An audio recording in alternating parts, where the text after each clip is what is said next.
Dari yang terkasih dalam Tuhan, Shalom.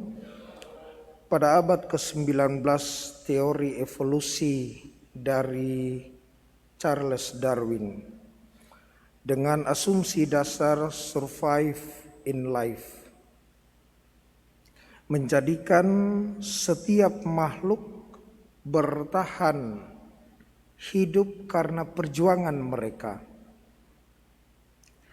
Tak terkecuali manusia. Namun perjuangan hidup bagi manusia untuk bertahan tanpa sadar melahirkan satu mentalitas yang baru, yakni mentalitas persaingan. Persaingan yang membawa manusia untuk mengaktualisasikan dirinya sebagai manusia. Persaingan yang kerap muncul dalam motif-motif yang positif, tetapi juga dalam motif-motif yang negatif. Dalam Injil, persaingan itu muncul di dalam pertanyaan dari para murid kepada Yesus. Dan seperti biasa, Yesus memberikan satu katakanlah simulasi atau peragaan dengan mengambil seorang anak kecil dan menempatkan di tengah-tengah para murid. Kemudian Yesus menegaskan bahwa siapa yang terbesar. Ketika para murid bertanya siapa sebenarnya yang terbesar di dalam kerajaan sorga, Yesus ambil seorang anak kecil, ditempatkan di tengah-tengah mereka, dan Yesus tegaskan bahwa barang siapa yang mau menjadi terbesar, lihat Maki, kamu lihat seperti anak kecil ini yang di dalamnya ada satu kualitas yang sangat besar, yakni dia mau merendahkan diri. Siapa yang merendahkan diri, dialah yang terbesar di dalam kerajaan sorga.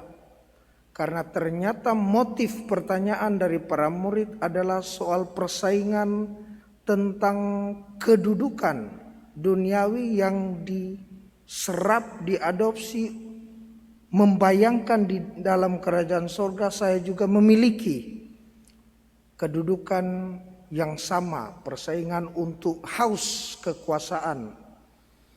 Dan karenanya Yesus memberikan peragaan dan penegasan dengan mengambil anak kecil dan meletakkan di tengah-tengah mereka.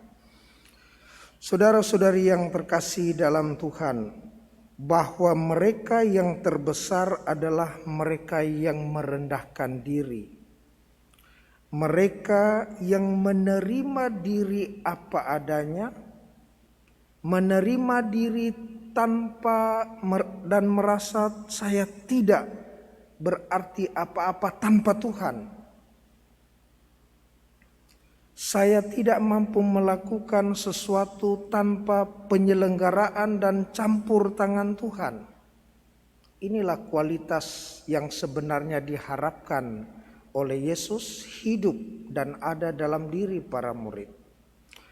Saudara-saudari yang terkasih, semoga kita semakin disadarkan bahwa aktualisasi diri, pengembangan potensi, lalu persaingan sosial yang terjadi dan kita upayakan di dalam hidup kita tidak lalu berjalan sendiri, tetapi senantiasa terkonfirmasi dengan motif-motif yang positif, bahwa kita tidak berarti apa-apa tanpa berjalan bersama Tuhan, bahwa kita tidak mengandalkan diri sendiri untuk melakukan pencapaian-pencapaian, bahwa Tuhan senantiasa diandalkan hanya dimungkinkan kalau kita merendahkan diri. Semoga demikian.